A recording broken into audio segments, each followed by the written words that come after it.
ஏங்க ராமேஸ்வரம் போயிருந்தேங்க. ராமேஸ்வரம் போயிருந்து நைட்டு ட்ரெயினில் போனேன். காலையில் ட்ரெயின் விட்டு இறங்கி சரி ஏதாவது ஒரு லாட்ஜில் ரூம் போடலான்ட்டு ரூம் போய் கேட்குறேன். சிங்கிளாக வந்தீங்கன்னா ரூம் தரமாட்டான்ட்டாங்க. அது சிங்கிளாக வந்தால் ரூம் தரமாட்டிங்களா?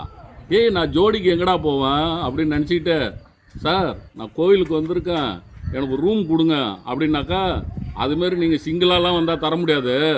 உங்கள் கல்யாணம் ஆகிடுச்சுன்னா உங்கள் ஒய்ஃபு இல்லைன்னா உங்கள் பையன் அது மாதிரி உங்கள் ரிலேட்டிவ்ஸ் யாராக இருந்தால் ஃபோன் போட்டு கொடுங்க, நாங்கள் பேசிட்டு தான் ரூம் தருவோம் அப்படின்ட்டாங்க. விடிய காத்தால மணி ஒரு 6 மணி.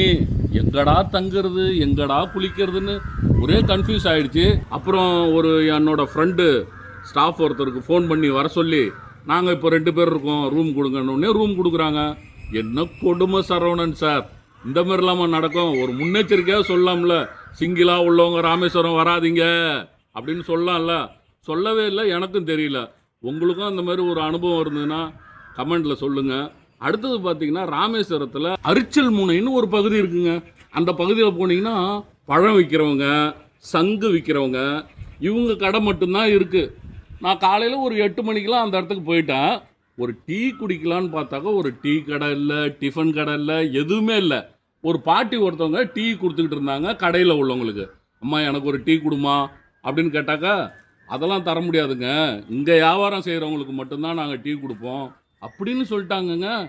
ஏம்மா இது மாதிரினாக்கா, இங்கே உள்ளவங்க இது மாதிரி முடிவு பண்ணியிருக்காங்க. தயவு செய்து அங்கே உள்ள மாவட்ட கலெக்டர் அவர்களோ அல்லது அங்கே உள்ள எம்பி எம்எல்ஏ இல்லை பொதுநலவாதிகளோ அந்த இடத்துல ஒரு டீ கடையும் ஒரு டிஃபன் கடையும் போடுங்க. காலையில் வர்றவங்க எல்லாருமே டீக்கு அலையிறாங்க.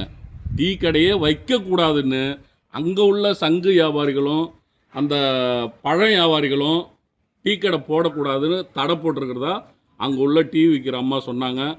அதனால் பொதுமக்களுக்கு ஒரு டீ கடையும் டிஃபன் கடையும் அந்த இடத்துல வேணும். தயவு செய்து ஏற்பாடு பண்ணுங்கள். இதை எல்லாரும் ஷேர் பண்ணுங்கள். நன்றி, வணக்கம்.